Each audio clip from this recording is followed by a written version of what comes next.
And you need to understand a chef life is not that easy. I mean, you have to do service, loads of pressures, and there are so many other pressures for chefs that nobody ever thinks about it. I mean, think about it. Being a chef is actually really dangerous. I mean, you work with life-threatening equipment in environments that could kill, while death is around you all the time. Do you know what I mean? But that's not what I want to talk about it. No. Today, I want to travel with you inside the brain of a 3 Michelin star chef, how he thinks, how he ticks, and reveal one of the biggest secrets top chefs never tell you.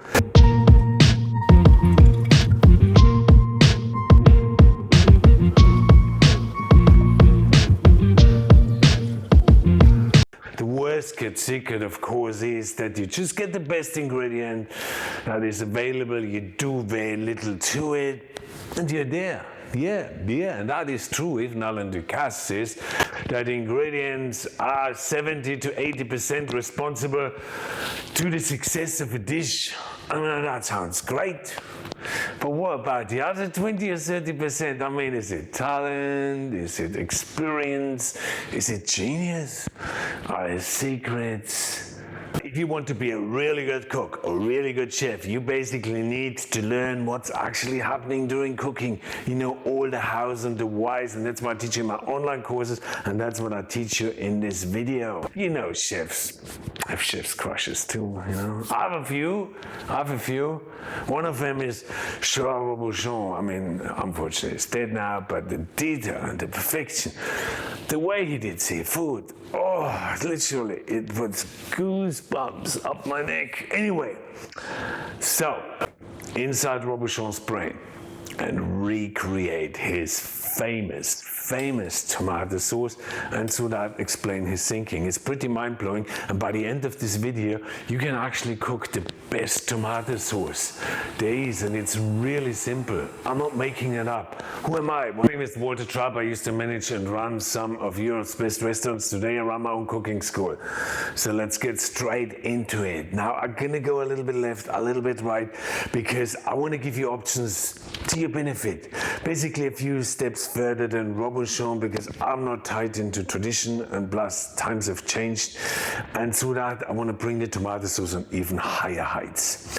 I mean, you see, I always think that a chef's real talent is seen as simple things, not the lobsters, the truffle, the wagyu beef, the caviar. I mean, that's all great by itself, the simple stuff, and that's where Robuchon really shines. The tomato sauce, the mashed potatoes. You know, how can you make them as memorable as Kobe beef or beluga caviar? That's a challenge, isn't it? Well, first it starts with the knowledge of knowing your ingredients, their behaviors during cooking, so you can transform them into something more complex. Okay, so let's get straight into it. First, the tomatoes. Now you have plum tomatoes, beefsteak tomatoes, and so on. And they're sort of meaty tomatoes. Basically, when I make a tomato sauce, I use a mixture of meaty tomatoes to give the sauce real texture and structure. To that, then I add some sweet tomatoes to add sweetness. I add some sour tomatoes to add sourness. Your safest bet is always half meaty tomatoes, half cherry tomatoes, because they're sweet and sour anyway. They of course need to be super ripe, and if they do have the vine on, like you see here, most of the time when you smell tomato, amazingly, actually just smell the vine. If they wash the tomato, that's all gone. So you could put that tomato wines, if they smell really nice, into your sauce too, and that will add that flavor of the wine. Okay, flavors in tomatoes then. The flesh has the most plant tasting part. You know, most aroma is actually in the seeds. All the sweetness and the acidity you find in the seeds. Now make yourself a taste, cut a tomato, you know, that is peeled and the seeds are removed and you find there's no flavor in it. Then you take a tomato where you have the seeds taken out, but you leave the skin on, and the seeds suddenly taste a bit better.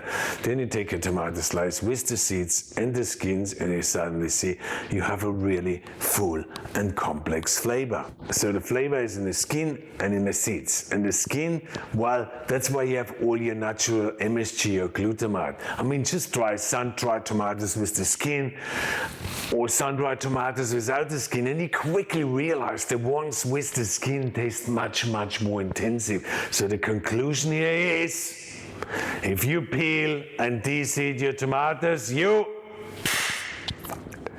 because you have removed probably 80% of its flavor, and that's not great. So don't, please promise, don't do that anymore.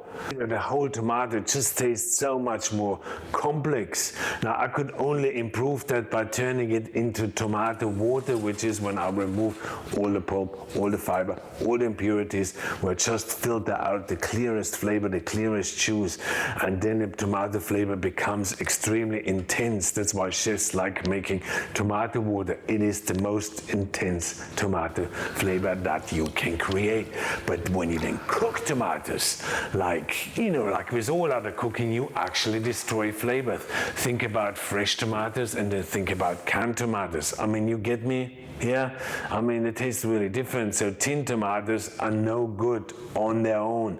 That's why chefs upgrade them in a sauce. When they add onions, garlic, bacon, herbs, butter, olive oils, wine, spices, stock, and so on. And so that they basically destroy flavor, and then they create a new flavor and make up for those lost flavors during cooking. Now, before I go on, I quickly want to show you my favorite tomato sauce. It's super simple. A pot, some cherry tomatoes, a splash of water, lid on, bring that to the boil.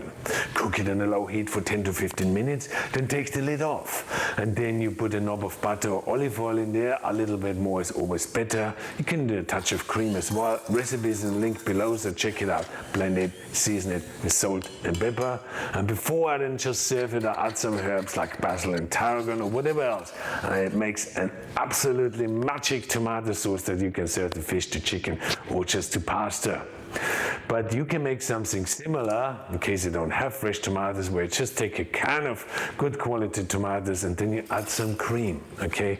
Because that's gonna cover up a lot of these flavors. Bit of butter, boil it for 5 to 6 minutes, blend it, herbs in, whatever else you want. Easy. But with both sauces, blending is absolutely essential because it breaks up all the fibers and it makes the sauce much more smoother. It emulsifies it, and so that your tongue can absorb those flavors much, much better. You expose your tongue better to those flavors. Then, of course, a step further is your classic French tomato sauce, where you fry some shallots or onions, garlic in olive oil or butter. You then add some tomatoes or tomato paste, white wine, stock, bacon, can be added too, to make it a sort of a bit more complex. And the stock here really is the magic, as you will add with it lots of depth, lots of mouthfeel, umami, kokumi. So you basically make an amazing tomato sauce. That's basically the tomato sauce mentioned by Escoffier, and Robuchon uses that as the base for his tomato sauce, but then he went a bit further. He thought a bit outside of the boundaries and constraints of French cooking, and Robuchon refined his tomato sauce with a dash of Tabasco to add a hint of heat. Then he added some tomato paste to intensify the tomato flavor. But did he stop there? No, he also added some Heinz tomato ketchup. I mean, think about it. 3 Michelin star, best chef in France. Therefore, at those times in the 80s and 90s, best chef in the world. Tabasco and ketchup in the sauce. No wonder he didn't tell anyone about it until after he retired. That was pretty revolutionary. You have to understand that the true secret here is that Robuchon must have understood Tabasco and ketchup inside out. He must have tasted it many, many times. He must have contemplated about it in terms of how it can affect his sauce and how it can improve it. without his customers ever finding out. I mean, all Europe was in awe. Could you imagine if they would have known it's Tabasco and tomato sauce that makes his sauce taste so intense? It would have been a scandal.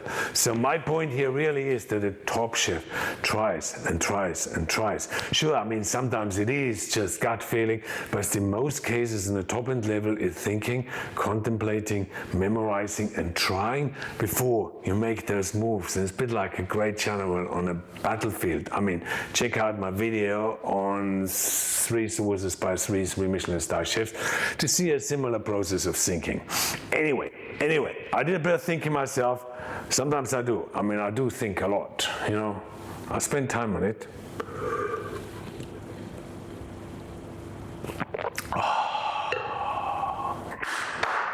Yes, I want to get myself in trouble today because I want to take Robuchon's tomato sauce and give them further and break more rules and make an even more complex tasting tomato sauce. And if you try it, you will agree.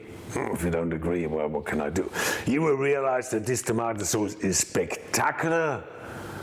I think that tomato sauce could literally make tomato sauce history, because this has never been done before. It's a historic moment, just like all my other videos, and here we go. Okay, my tomato sauce contemplation, so basically Robuchon's version. But to that, I didn't add in the smallest homeopathic doses a little bit of yellow curry powder. Now, what is it going to do? Well, it's going to make the sauce much more exotic, you know, but you will not detect it because the minimalistic amounts of spices will do a miracle, but you cannot taste it, okay? And that's not all. Then I add a dash of Worcestershire sauce. What is it going to do? Well, it adds umami and kokumi and overall intensity. Worcestershire sauce, in my opinion, is an English fish sauce, isn't it? So in case, if you don't have Worcestershire sauce, add an even smaller amount of fish sauce. And then 1 or 2 drops of soy sauce, and then finally a tiny little bit of honey. Honey adds more complex sweetness than sugar. Plus, honey is much sweeter than sugar, so I don't need to use that much more. Wow, that is just so intense. Now, that's how top-end cooking seasoning works. Now, most people call it talent, but in reality, it's just research, thinking, experience, thinking outside the square, and through that, you make it even better, you know, and to perfect it. You didn't just add a bit of fat like butter, cream, or olive oil. Blend it again, and it will lift that sauce literally at a totally other level because I broke up the texture too.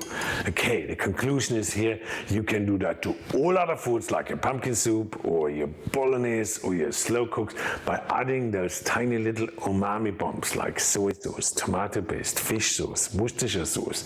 It will lift anything onto a new level where you have layers after layers after layers of flavor, and at the same time a little bit of tomato sauce or a little bit of balsamic vinegar will add you sweetness and acidity.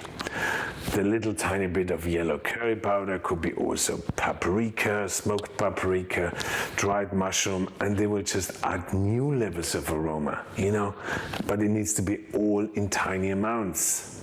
Or bacon, I mean, you could add that, but then everything with bacon tastes magic, isn't it? So, try it out. Check out my recipe in the link below. I mean, all these recipes are in the link below, as well as my online courses, and I hope you enjoyed the video. And please check out my video on seasoning and learn more about that too. And otherwise, have a great day, and thank you so much for watching.